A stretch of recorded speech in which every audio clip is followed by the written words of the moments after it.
eh, kami kecewa, yang mana jelas kalian tiap hari mengikuti persidangan dan sudah tahu kan seperti apa persidangan itu. Memang begitu, seolah-olah tegar hakim-hakimnya berakhir seperti ini. Ini sudah terbiasa pada masa-masa akhir-akhir ini, ya kan? Kami sangat kecewa karena fakta-fakta persidangan, ahli-ahli itu semua mendukung bahwa ada memang pelanggaran kelalaian yang dilakukan oleh Andri. Bahkan ada dibacakan tadi pasal pidananya dan sebagainya, ya kan? Pasal 84, pasal 84 dan 88 dibacakan, ya kan? Bahwa itu ada sanksi pidana. Apalagi dokumen ijazah yang 2014-2015 itu jelas adalah dokumen statis yang sudah tidak digunakan kembali, yang seharusnya disimpan oleh Andri ternyata tidak disimpan oleh Andri. Dan rujukan di dalam proses-proses sebelumnya itu rujukan pada keputusan KPU yang sudah dibatalkan. Bagaimana rujukan-rujukan dalam proses itu merujuk ke suatu putusan sudah dibatalkan, tapi putusannya malah dengan menolak kami. Ya, biar masyarakat tahu, karena tiap hari, tiap sidang masyarakat mengikuti, ya kan? Tahu persis dan Anda juga tahu, ya kan? Selama ini Anda persidangan, bagaimana situasi persidangan dan sebagainya. Mereka ngakui tidak menguasai, KPU tidak menyerahkan, yang sampai sekarang katanya masih dikuasai oleh KPU. Itu jelas pelanggaran undang-undang. Makanya saya juga heran kenapa hakim bisa memutuskan seperti ini, ya kan? Pada masa-masa yang rezim yang sudah berubah. Sekarang kan bukan Pak Jokowi lagi, ini kan Prabowo kan artinya. Nah, dalam penegakan hukum ini seharusnya ada reformasi, ya kan? Bukan reformasi itu bukan hanya pada kepolisian, seharusnya pada kejaksaan dan pengadilan-pengadilan atau lembaga-lembaga administrasi seperti ini. Seperti itu. Ya kami pasti dong, karena kami kecewa dan kami tidak bisa terima, kami sampai PT UN nanti. Saya katakan nanti kami akan melakukan langkah-langkah hukum lebih lanjut. Itu kan kami katakan tadi, ya seperti itu. Apa biasa saja itu Pak, penolakannya itu tanpa alasan Pak? Ya seperti itu, kami sudah memprediksi sejak awal. Seolah-olah ngegas gini, itu sudah kebaca. Dan kami sudah terbiasa di sidang-sidang seperti sidang di PN dan sebagainya, itu seperti itu.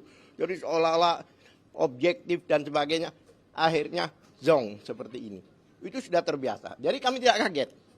Kami, Pak Azam, Kurnia, kemudian Fitran, Burhan ini sudah terbiasa dengan hal-hal seperti itu.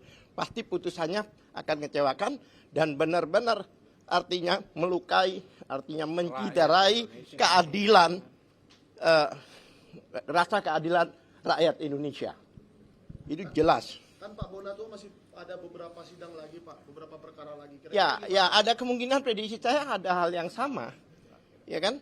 Artinya seolah-olah objektif dan sebagainya dalam di pertimbangannya tadi itu dibacakan seolah-olah adalah kita adalah yang paling yang benar, mereka yang punya kesalahan, tapi pada akhirnya tidak sesuai dengan pertimbangan itu putusannya.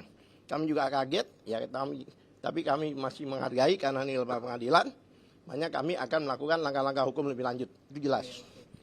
Barangkali Bang Azam mau nambahin? Enggak, kalau saya lebih pada sistem bahwa di akhirat itu ada ancaman. Dan pasti mereka itu akan mati dan akan dipertanggungjawabkan, minimal dikubur gitu loh ya. Karena kalau kita mau bicara peraturan apa? Mau dibicarakan semuanya equality before semuanya hilang. Tidak ada persamaan di depan hukum. Kalau sudah menyangkut nama Jokowi, tidak akan pernah bisa mencari keadilan. Ya, mau mencari hakim yang objektif, yang benar-benar menegakkan keadilan. Zong. Ya, tambahan ya.